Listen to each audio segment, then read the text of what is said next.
오늘 순서가 어떻게 되냐면 이제 첨삭을 좀 해줄 거예요. 오늘 무엇에 대해 쓸 것인지, 어떻게 쓸 것인지 당연히 미션이 있습니다. 그래서 이 친구 썸네일에서 이런 식으로 주장을 뽑았어요. 많이 쓰다 보면 잘 쓰게 된다. 그러니까 어떻게 해라? 무조건 쓰자. 네, 숨어있는 주장 찾기. 근데 이 친구 굉장히 수준이 높은 친구였어요.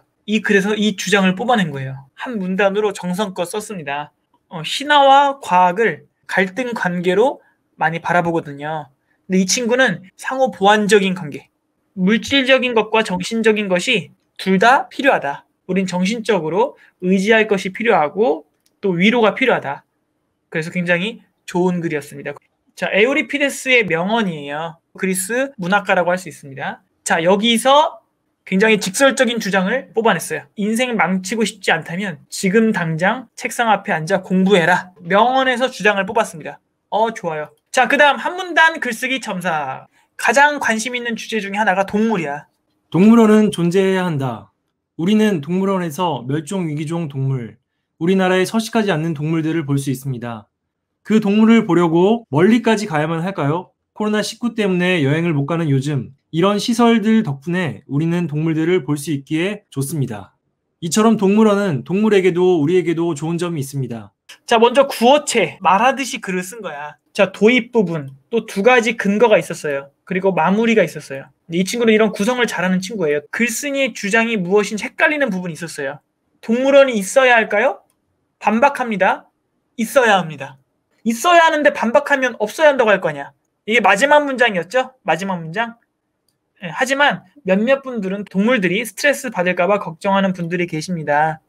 이러한 문제는 차근차근 고쳐나간다면 모두에게 이롭지 않을까요? 약간 좀 부자연스러웠어요. 그래서 조금 바꿔봤습니다. 몇몇 분들은 동물들이 스트레스를 받을까 봐 걱정하십니다. 문장은 가능하면 간결하고 짧게 하는 게 좋긴 해요. 동물들의 생활 방식을 더 깊이 이해하고 배려하여 차근차근 고쳐나간다면 동물들에게도 더 이로운 동물원이 될 수 있을 것입니다. 이러한 문제를 차근차근 고쳐나가자라고 했는데 어떤 문제를 어떻게 고쳐나가자고 하는 건지를 자세하게 쓴 거죠. 동물들의 생활 방식을 더 깊이 이해하고 배려하자는 내용을 추가한 거죠. 사람과 동물이 모두 행복한 동물원. 그 꿈을 믿고 싶습니다. 이거 논란이 많았지, 그지? 수학을 왜 싫어할까? 가장 싫어하는 과목이 무엇인가 라고 누군가가 말하면 대부분의 학생들은 수학이라고 말하며 수학을 좋아하는 아이들을 이상하게 본다. 그렇기에 우리가 수학 문제를 맞추면 하나밖에 없는 답을 맞췄다는 것으로 기분이 좋아진다. 왜 이런 공식이 성립할까? 이 질문을 통해 우리는 호기심을 풀고 찾아냈다는 것에 성취감을 느낀다. 아직도 수학이 싫은가? 어차피 해야 할 거 즐겁게 하자. 여러분 마음을 좀 열고 이렇게 또 글을 쓸 수도 있구나. 마음을 열고 받아들였으면 좋겠습니다. 자, 이 친구도 굉장히 구어체로 편안하게 글을 썼어요. 자, 이 친구는 수학의 특징, 수학을 통한 성취감. 이 친구 얼마나 이제 수학을 좋아하는지 알 수 있었죠. 그렇지만 아쉬운 점들도 좀 있었습니다. 전체적으로 글을 지나치게 편하게 쓰다 보니까 독자들의 반감을 살 수 있는 부분이 있어요. 수학을 좋아하는 나로서는 이해가 되지 않는다. 이렇게 표현을 해버리면 독자와 공감이 어려워지죠. 배려하는 마음으로 글을 쓰면 더 좋은 글이 탄생할 것 같다. 자, 이겁니다. 수학에서의 개념 그리고 문제에서, 즉 수학 그 자체에서 우리는 재미를 느낄 수 있다. 아직도 수학이 싫은가? 만약 그렇다면 자신의 공부 방법을 바꿔보길 바란다. 어차피 해야 할 거 즐겁게 하자. 자, 수학 자체의 개념을 익혀가면서 우리는 마치 게임의 룰을 하나씩 배우는 즐거움을 느낄 수 있다. 이 수학을 게임에 비유를 한 거야. 수학의 개념, 공식, 뭐랑 비슷해? 게임의 룰과 비슷하죠. 그래서 이렇게 비유를 한 거죠. 또한 어려운 수학 문제를 해결할 때 짜릿한 성취감도 맛볼 수 있다.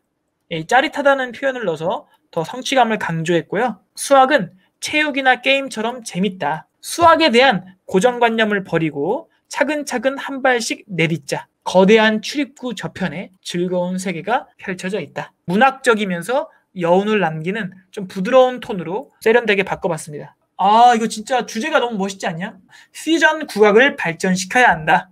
전통 국악과 퓨전 국악, 과연 무엇을 발전시켜야 대한민국의 국악을 널리 알릴 수 있을까? 전통 국악보단 퓨전 국악을 발전시켜야 한다. 한국보육지원학회는 퓨전 국악이 다문화 인식에 미치는 영향을 알아보기 위하여 만 5세의 어린아이들을 20회 동안 퓨전 국악 활동을 한 결과 다문화 인식의 하위 요소인 문화 개방성이 다른 실험 집단보다 확연히 높은 것으로 나타났다. 야, 이거 지금 과연 초등학생, 중학생이 이해할 수가 있는 글이야?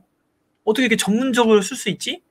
의견 한번 들어볼까요? 구체적인 사례와 전문가의 의견을 2번이나 인용하여 설득력과 객관성을 높였다.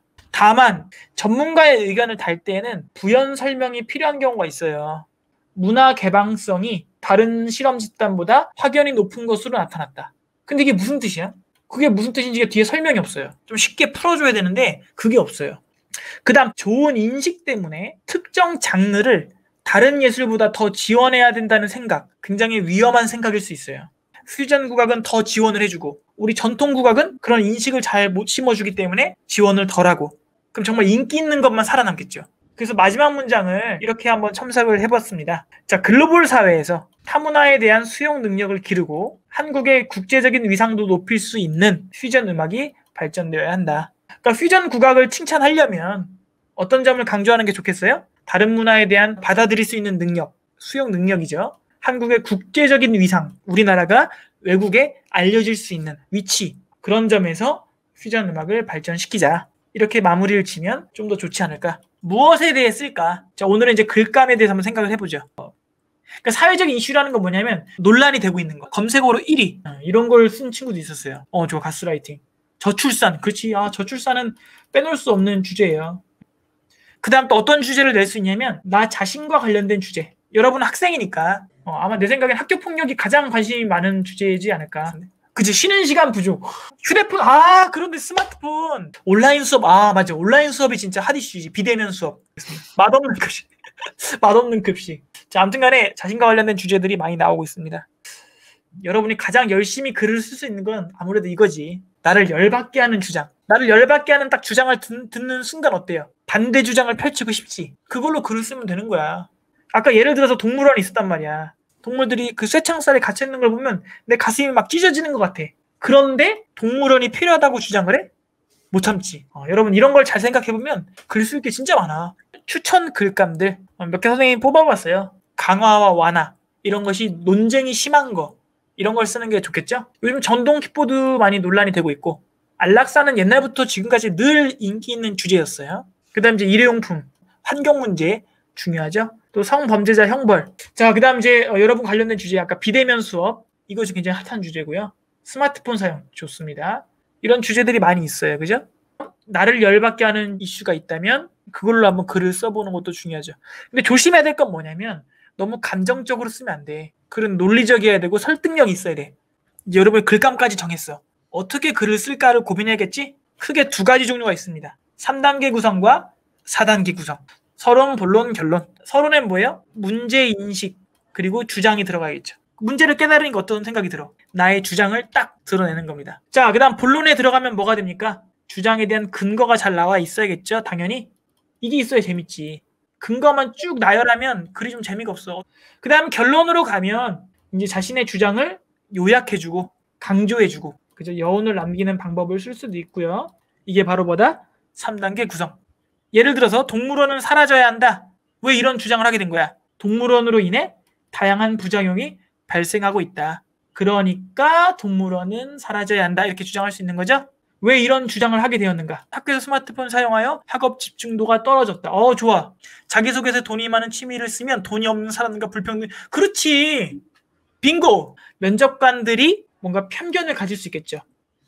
자, 이번엔 뭐래요? 본론이니까 근거 2가지를 이렇게 써보는 거죠. 이런 식으로 연습을 하는 거예요, 여러분. 아까 전에 이런 거 있었잖아. 스마트폰을 사용하지 말아야 한다. 근거 1, 2번. 자기소개서에 이런 걸 쓰지 말아야 된다. 근거 1, 2번. 이게 바로 주장하는 글쓰기를 연습하는 거예요. 서론은 이런 식으로 쓰는 거구나. 본론에는 근거를 이런 식으로 써야 되는구나. 자, 결론은 뭐가 들어가야 된다고 했어요? 조금 정리 요약해서 약간 다른 표현으로, 똑같은 말 그대로 쓰지 말자 제발. 자, 그래서 예를 들어 이렇게 나만의 참신한 표현으로 결론을 써주면 재밌다. 오케이? 자, 그 다음 4단계 구성이 있어요. 오레오예요. O-R-E-O. 오피니언은 주장이에요. 주장을 던진 다음에 근거를 제시해요. 그 다음에 예시를 제시합니다. 그 다음 마지막에 다시 오피니언을 강조한다. 서론, 본론, 결론. 3단계를 조금 더 나눠놓은 것이죠. 아까 3단계 구성과의 차이점 중에 특별한 점이 뭐였냐면 example. 예시, 예화죠. 주장문이 있을 때 이런 식으로 예시나 예화를 구체적으로 들어주면 어때요? 근거만 있는 것보다 더 몰입이 잘 되고 글이 재밌어지죠. 여러분도 이런 식으로 연습을 하는 겁니다. 이 중에 하나를 정해서 예시, 예화를 상상해서 써도 돼요. 지어내도 돼. 한 소년이 길을 가다가 차에 치는 끔찍한 사고가 있었습니다. 그 소년이 사고를 당한 이유는 소년의 수면 부족 때문이었다. 졸며 길을 걷다가 차도로 걸어가 버려 사고를 당했습니다. 수면 시간을 왜 늘려야 되는지에 대한 재밌는 예시가 드러나 있었습니다. 예, 댓글로 이메일 주소 남겨주면 우리 플레임쌤 베스킨라빈스 보내드릴게요. 자, 여러분 활동 4번 있었죠? 여러분 자신의 주장문을 하나 쓴 다음에 한 문단으로 구체적인 예시와 예화를 결합해서 이렇게 글을 써주면 됩니다. 자, 두 번째 미션. 자, 주장하는 글 한쪽 쓰기 도전해 주시면 됩니다. 한쪽이라고 하면 보통 한 3문단에서 4문단 정도 돼요. 만약에 글감을 아직도 못 정한 친구들은 습관코칭연구소 블로그에 들어오시거나 또는 교재에 있는 주제들을 참고해 주시고요. 자신만의 주제, 재밌고 기발한 주제에 많이 생각해서 한쪽 쓰기 도전해 주세요. 다음 시간에 뵙겠습니다.